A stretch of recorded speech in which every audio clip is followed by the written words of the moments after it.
Hello friends, आज हम करेंगे हरियाणा सीईटी की क्वांट करेंगे जो 6 नवंबर की फर्स्ट शिफ्ट में जो क्वेश्चन पेपर आया था उसका पूरा सॉल्यूशन करेंगे विद कंसेप्ट। तो आप देखिए सारों के आंसर भी बताए जाएंगे।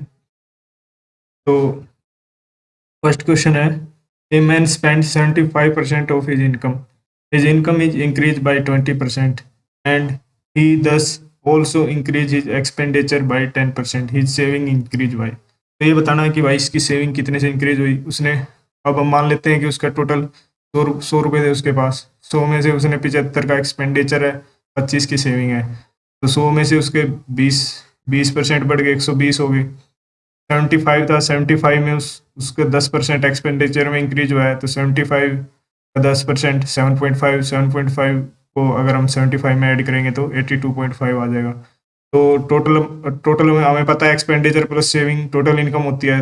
तो अगर उसका 82.5 उसका एक्सपेंडिचर है तो टोटल इनकम 120 है। 120 में से 82.5 को सब्ट्रैक्ट करेंगे तो 37.5 आ जाएगा। तो ये उसकी न्यू सेविंग होगी। ओल्ड सेविंग थी 25, न्यू सेविंग होगी 37.5। परसेंटेज निकालना है कितना बड़ा है भाई, तो 37 में से 25 घटा देंगे, ओल्ड में से न्यू घटा के अपॉन में ओल्ड कर देंगे। तो 37.5 में से 25 सब्ट्रैक्ट करेंगे तो 12.5 आ जाएगा, अपॉन में 25 इंटू 100 50% आ जाएगा, मतलब 50% आंसर है भाई। ठीक है, अगले क्वेश्चन में आ जाते हैं। ये जो क्वेश्चन है ये है भाई मीन का क्वेश्चन है जिसमें डिस्ट्रीब्यूशन होता है। तो इसको अगर डिस्ट्रीब्यूशन से करेंगे ईट एंड ट्रेल ऑप्शन से देख के तो ये आसान रहेगा। तो भाई मैं तो इसका सॉल्यूशन ईट एंड ट्रेल से ही बताऊंगा। अगर लंबा किसी के पास है तो वहाँ जाके देख लियो, बाकी ये ऐसे क्वेश्चन शॉर्ट टाइम में ईट एंड ट्रेल से ही होते हैं। तो अब मैं आपको बता देता हूँ ईट एंड ट्रेल से कैसे होता है। देख पहले क्वेश्चन पढ़ लेते हैं। When 15 is include in A list of natural number there mean increase by 2। तो भाई उसका जो मीन है वो 2 से इंक्रीज हो जाता है अगर उसमें हम 15 को एक नंबर को ऐड करते हैं। When 1 is including in this new list, उस न्यू लिस्ट में अगर हम एक को इंक्लूड करते हैं तो उसका मीन जो है वो 1 से डिक्रीज हो जाता है। ठीक है, तो इसमें इसमें इसने पूछा है how many number were there in original list, original list में नंबर कितने थे। ठीक है, तो ये नंबर है 4, 5, 6। तो इसमें से आप कुछ भी उठा सकते हो। ठीक है, कोई भी एक नंबर उठा लो। चलो मैं पहले आपको ना जैसे 5 को उठा के दिखाता हूँ कि हमने ले लिया कि 5 नंबर है, 5 नंबर है तो 15 है, 2 से इंक्रीज हो गया तो 5 है, 2 2 से इंक्रीज हो गया। तो अगर हम इसमें सब में अगर हम दो दो दो दो डिस्ट्रीब्यूट करेंगे पाँचों में तो 5 दूनी 10, तो इसमें 10 का इंक्रीमेंट आएगा। 10 अगर 10 10 अगर 15 में से 10 तो उसमें डिस्ट्रीब्यूट हो जाएंगे हर एक नंबर में, मतलब 2 इसने ले लिया, एक ने 2 इसने ले लिया, 2 इस तीसरे वाले ने ले लिया, 2 चौथे वाले ने, 2 पांचवें वाले ने, तो टोटल 5 10 नंबर गए तो बच गए 5। तो इसका मतलब रहेगा कि हमारी मीन जो आएगी वो 5 ही आएगी, क्योंकि सबके पास 5 5 ही होंगे। क्योंकि मीन तो होता है ना सबके पास सेम हो जाए, सबके पास डिस्ट्रीब्यूट होने के बाद 5 ही बचे। तो अब इसमें सबके पास 5 आ गया, हमारा मीन आ गया 5। फिर इसने बोला कि अगर हम एक को इंक्लूड कर लें तो वो है उसका 1 से डिक्रीज हो जाना चाहिए। तो अगर हम एक को इंक्लूड करेंगे तो देखो अब जैसे 5 है, 5 हमारा मीन आ गया था, 5 5 टोटल हो गए थे 6 प्लस 1, मतलब 6 बजे 30 और 1 31 बाई 7, टोटल हो गया अब 7। 31 बाई 7 अगर हम करें 7 में 7 14 7 21 7 चौक 28, क्या 4 पॉइंट समथिंग आ रहा है। तो पहले 5 था, 4 पॉइंट समथिंग आ रहा है, तो पूरा 1 से तो डिक्रीज हुआ नहीं, मतलब डिक्रीज होना चाहिए 1 से। इन्होंने बोल रखा है डिक्रीज होगा 1 से, डिक्रीज होगा 1 से। तो इसको देखना है। अब 4 को लेके चलते हैं। अब देखो 4 को लेके चलते हैं, जैसे 4 है, 4 दूनी 8, मतलब 2 से अगर इंक्रीज हुआ है तो टोटल 4 है, 4 दूनी 8, तो 8 8 से ये हो गया और 15 में से 8 गए 7, मतलब मीन आ गया 7, 7 मीन आ गया, 7 मीन है। और टोटल नंबर कितने हो गए अब 5। अब टोटल नंबर हो गए, पहले 4 थे, एक 15 ऐड करा, टोटल हो गए 5 और मीन आ गया 7। ये भाई थोड़ा समझ के देखो कि 7 कैसे आया, इसमें कंफ्यूजन हो सकती है आपको। मैं ये कह रहा हूँ कि 15 है, ऐड करा है 15, पहले से उसमें 4 नंबर थे, उसमें एक 15 ऐड करा है और उसका जो मीन है वो 2 से बढ़ गया, मतलब हर एक में उसने 2 2 2 2 15 ने डिस्ट्रीब्यूट किया तभी आया। अब जैसे हम ये मान के चलते हैं कि ये इन सब का 5 था, पहले जो 4 थे इन सब के 5-5 था, इन सब का मीन 5-5 था चारों का। 15 ऐड किया तो इसमें भी 2 ऐड कर दिया, इसमें भी 2 ऐड कर दिया, इसमें भी 2 ऐड कर दिया, इसमें भी 2 ऐड कर दिया, और इसमें से टोटल 8 निकल गए, तो इसके पास बच गए 7। तो ये भी 7 हो गया, ये भी 7 हो गया, ये भी 7 हो गया, ये भी 7 हो गया, और ये भी 7 हो गया। इसका मीन बन गया 7, यही है। ये 7 आ गया, टोटल नंबर हो गए 5। तो 7 इंटू 5 प्लस 1, टोटल नंबर हो गए अब 5 से 6, 36। 36/6, 6 36। अब बच गया 6, अगर 1 को ऐड कर दिया 6 बच गया, पहले 7 था तो 1 से डिक्रीज हो गया ना, आंसर आ गया 4। तो भाई ये ईट एंड ट्रायल से है, बाकी लॉन्ग आंसर अगर चाहिए तो वो आप देख सकते हो कहीं और से। तो ये ईट एंड ट्रायल से ही ऐसे होते हैं, डिक्रीज इंक्रीज वाले। और इसका मेन मेथड जो है ये ईट एंड ट्रायल का भी कोई मतलब ऐसा नहीं है कि कोई न्यू मेथड है ये मेथड पूरा वो लेजिटिमेट मेथड है, इससे आप निकाल सकते हो। इसको बोलते हैं डिस्ट्रीब्यूशन, आपस में डिस्ट्रीब्यूट करना है नंबर को मीन निकालने के लिए। अगला तीसरा क्वेश्चन है कि 6 नंबर दे रखे हैं ABCDEF, और उनका प्रोडक्ट दे रखा है आपस में AB का, BC का, CD का, DE का, EF का, और इनमें से AD ratio, BE ratio, C, ये तीनों के आपस में रेशो पूछ रखे हैं। तो इसको हम क्या कैसे करेंगे? देखो भाई, इसमें हमें निकालना AD कैसे निकलेगा? अगर हम AB और CD को आपस में मल्टीप्लाई करते हैं तो हमें AB भी पता है, हमें CD भी पता है। AB है 1 इंटू CD है 6।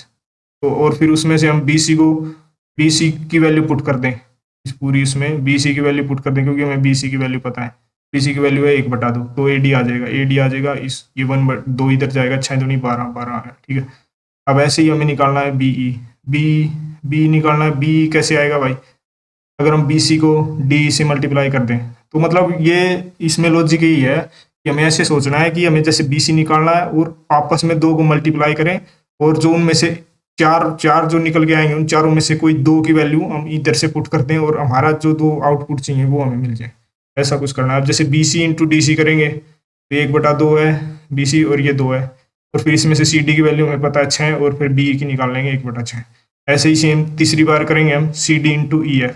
CD पता है 6, EF पता है 1/2, फिर इसमें से हम DE की वैल्यू पुट कर देंगे 2, और CF की वैल्यू निकाल लेंगे 3/2, और फिर इनको आपस में ऐसे रेशो पूछ रखा है 12:1/6:3/2, और अब इस नीचे वालों का एलसीएम पता है 6 आ जाएगा एलसीएम, तो 12×6 = 72, ये 1 का 1 रह जाएगा, और फिर ये आ जाएगा 9, 6 से 2 करके 9, तो आंसर आ जाएगा 72, 1, 9। ये एलसीएम निकाल लेंगे इसका, ठीक है।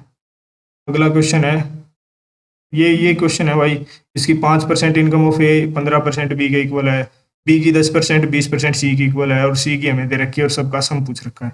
इसमें सिंपल सा मेथड है, हमें पता है सबसे पहले सी का पता है, तो क्या है हमारे पास 20% of C, 20% of 2000 equal to 10% of B.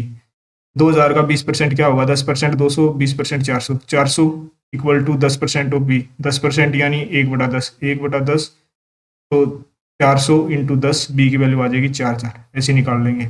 अब दूसरी इक्वेशन क्या है? 15% ऑफ बी हमें निकाल लिया 4000, 4000 का 15% इक्वल टू 5% ऑफ ए, तो 4000 का 15% 10% हो जाएगा 400, और 5% हो जाएगा 200, तो 400 + 200 600, 600 इक्वल टू 5% ऑफ ए।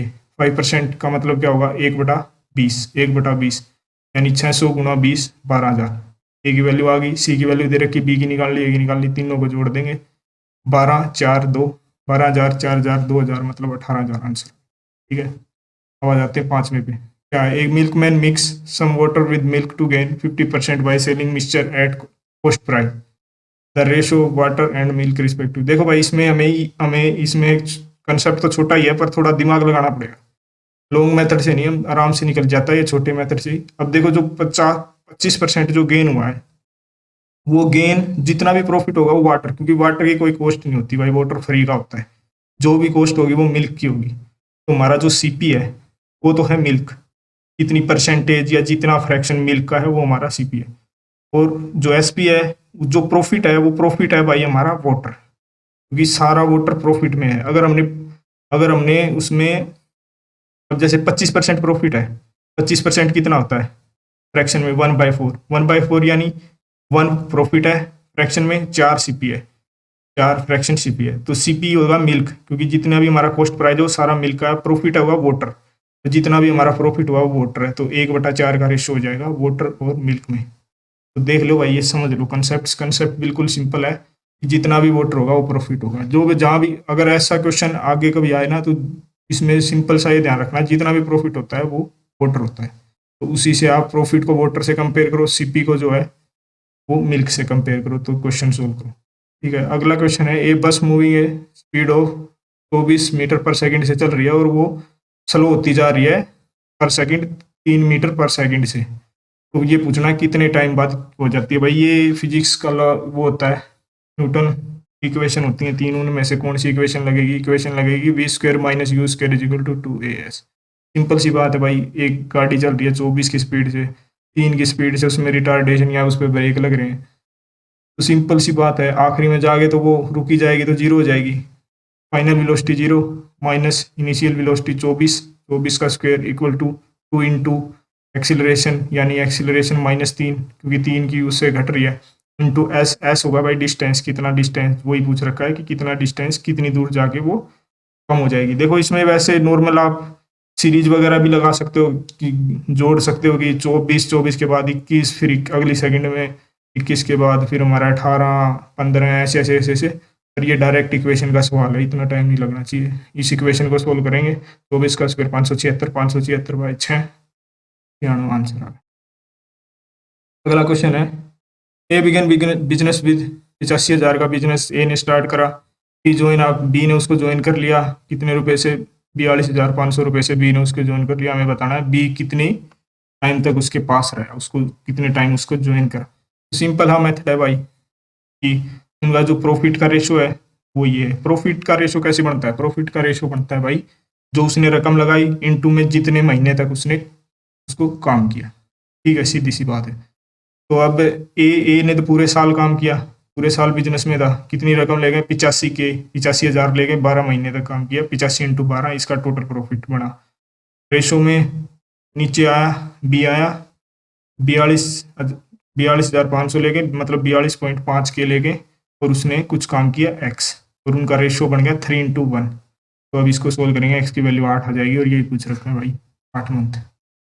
अगला क्वेश्चन है, P denote the greatest integer function. Greatest integer function है भाई, उसकी इन्होंने बता रखा लेस देन और इक्वल टू पी, मतलब पी के या तो बराबर होगा या उससे एक लेस देन होगा, तो ये होता है ग्रेटेस्ट इंटीजर फंक्शन। देखो इसको सोल्व करेंगे हम, जैसे ये नंबर लाइन है, ये 0 है, ठीक है, ये -1 है, इससे एक पीछे, और ग्रेटेस्ट इंटीजर फंक्शन बनाना -1/2, -1/2 0 और -1 के बीच में है, और ग्रेटेस्ट होता है कि उससे एक बैकवर्ड जाना है, एक पीछे जाना है, लेस देन और इक्वल टू पी, मतलब जो पी है या तो पी होगा या उससे एक छोटा होगा, या उससे एक छोटा इंटीजर होगा। इंटीजर बनाना भाई, जितनी भी है फ्रैक्शन इंटीजर बनानी है, और एक बैकवर्ड जाना है, जितना भी है उससे एक बैकवर्ड जाना है, ये होता है ग्रेटेस्ट इंटीजर फंक्शन। तो -2 है, उसका एक बैकवर्ड जाएगा, -1 आ जाएगा। अगला क्या है, 4 इंटू 2/5, 4 इंटू 2/5 नंबर लाइन पे देख लो भाई, 4 और 5 के बीच में आएगा, एक पीछे जाना है, इंटीजर बनाना है इसको, एक पीछे जाके, तो 4 इंटू 2/5, 4 और 5 के बीच में एक पीछे जाएंगे, 4 आ जाएगा। ठीक है, 4 आ गया। अगले का 2 है, दो तो खुद ही इंटीजर है, तो इसका तो क्या इंटीजर बनाएंगे, तो इसका 2 ही आ जाएगा, तो 5 आंसर आ जाएगा।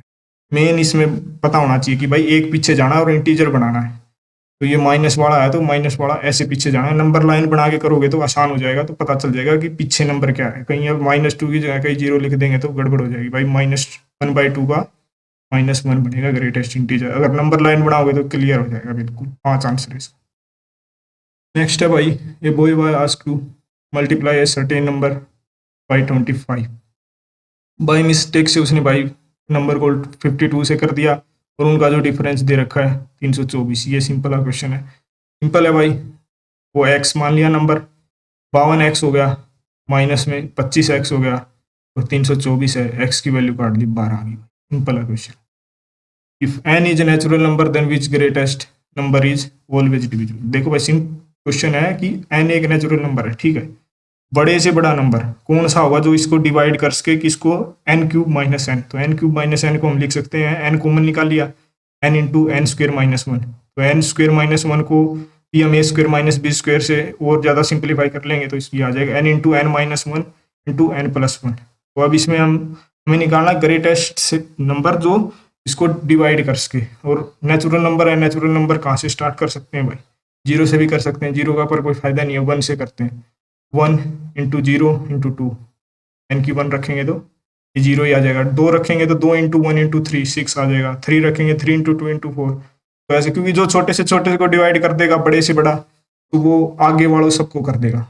तो 2 पे 6 कर रहा है तो इसका आंसर 6 आ जाएगा, क्योंकि बड़े से बड़ा पूछा भाई। वैसे कर तो 3 भी रहा है, पर इन्होंने पूछा ग्रेटेस्ट, बड़े से बड़ा क्या होगा, 6 होगा। क्योंकि अगर हम 12 को देखेंगे तो 12 आगे वालों को तो कर देगा, 12 इसको तो कर रहा है 3 वाले को, पर 2 वाले को नहीं कर रहा। तो इन्होंने कहा एनी नेचुरल नंबर, कोई भी हो उसका भाई, 2 भी तो है, दो को कौन सेटिस्फाई करेगा, 2 को सेटिस्फाई करेगा 6, भाई इसका 6 आ जाएगा। 11वां क्वेश्चन है y very directly proportional to x plus 3। तो y 8 है, x की वैल्यू 1 है, तो y पूछा x की वैल्यू 2 पे। तो भाई डायरेक्टली प्रोपोर्शनल है, y directly proportional x plus 3। तो ये प्रोपोर्शनल की जगह कांस्टेंट मान लें, k मान लिया, y is equal to k into x plus 3। अगर इसमें इन्होंने बोला कि x 1 है तो y 8 है, तो x की वैल्यू 1 पुट करी और y की वैल्यू 8 पुट करी, तो k की वैल्यू आ गई 2। तो फिर अगली इक्वेशन में क्या आ गया, x की वैल्यू 2 पे y क्या होगा, तो x की वैल्यू 2 पुट करी, k की वैल्यू 2 पुट करी, y निकाल लिया 10 आ गया भाई। सिंपल है क्वेश्चन है, डायरेक्टली प्रोपोर्शनल की जगह k लगाना, बस ये पता हो तो क्वेश्चन सोल्व हो जाएगा। अगला क्वेश्चन है भाई, if simple interest of sum 15 month at 7.1/2% per annum exceed the simple interest of same 8 month 12.5% per annum bye 32.5, then some. तो भाई इन्होंने पूछा कि अगर एक को 15 मंथ के लिए 7.5% पर पे वो देते हैं इंटरेस्ट, और एक को हम 12.5 पे देते हैं, तो उनका जो डिफरेंस बनेगा वो 32.5 बनेगा। तो सिंपल इक्वेशन में पुट करते, पहले हम देख लेते हैं भाई। देखो ये 12 का 15 का निकालना है, तो सिंपल सी बात है, तो ये 15/2% हो जाएगा। तो एक मंथ का निकालना अपॉन में 12, और 8 का निकालना तो इंटू 8, और इसका 8 मंथ का क्या हो जाएगा भाई, नहीं सॉरी, जो फर्स्ट में 15 मंथ का निकालना है ना, तो 15/2 अपॉन 12 इंटू 15। 15 का निकालना है तो पहले एक का निकालेंगे, एक का निकालने के 12 से डिवाइड कर देंगे, फिर हम देखेंगे कि कितने का पूछ रखा है, 15 से मल्टीप्लाई कर देंगे। सेम 8 वाले में भी करेंगे, 25/2, 12.5 को 25/2 लिख सकते हैं, 25/2% अपॉन 12, एक का निकाल के इंटू में 8 कर देंगे, तो 8 का हो गया। अब हम जो ए का 15 महीने का, बी का 8 महीने का आपस में माइनस करेंगे तो 32.5 रुपये बन रहे हैं। तो ये दोनों जो वैल्यू हमने ऊपर निकाली थी, अब इनको ये पुट करेंगे, 15 गुणा 15 2/12, 25 गुणा 8 बाई 2 इंटू 12। तो अब इसमें से 25 कॉमन निकाल लेंगे, ऊपर 9 माइनस 8, नीचे कॉमन आ जाएगा 2 इंटू 12, तो 9 में से आ गया 1 हो गया भाई, और इक्वल टू 32.2 है। तो टी का आंसर आ जाएगा। अब देखो इसमें कैलकुलेशन को आसान बनाने के लिए ऑप्शन को देखना जरूरी है। तो देखो मैं इसको करके दिखाता हूँ क्या चक्कर है। ऊपर है 25, नीचे है 2 गुणा 12, ये है परसेंटेज में, और ऊपर है 32.5। परसेंटेज की जगह 100 कर लेंगे, परसेंटेज को हटा के 25 चौका 100, ठीक है। अब इस 4 दूनी 8, 12 8 96, तो यहाँ ये साथ में पी भी है, ये निकालना है हमें, ये भूलिएगा मत पी लगाना, पी की वैल्यू निकालनी है 32.5 गुणा में 96, ठीक है। ये वैल्यू निकालनी, ये वैल्यू निकालनी। तो ये 96 है, इसको डायरेक्ट 100 से ही कर दो, 100 से कर दोगे तो 3250 आ जाएगा, ठीक है। 3250 ऑप्शन में है, क्योंकि 3250 तो हो नहीं सकता भाई, ठीक है, क्योंकि 96 है।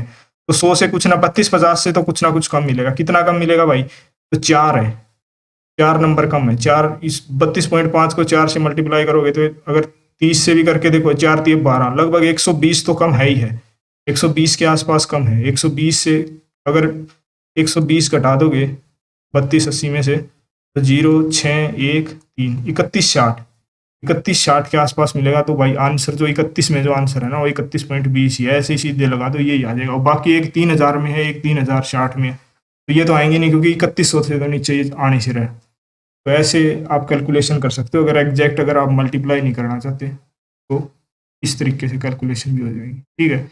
अगला क्वेश्चन है, ए काम करता है भाई किसी काम को 15 दिन में, बी करे 20 दिन में। तो हमें पूछा कि चार दिन में अगर वो इकट्ठा काम करते हैं तो बचा हुआ कितना काम हो गया।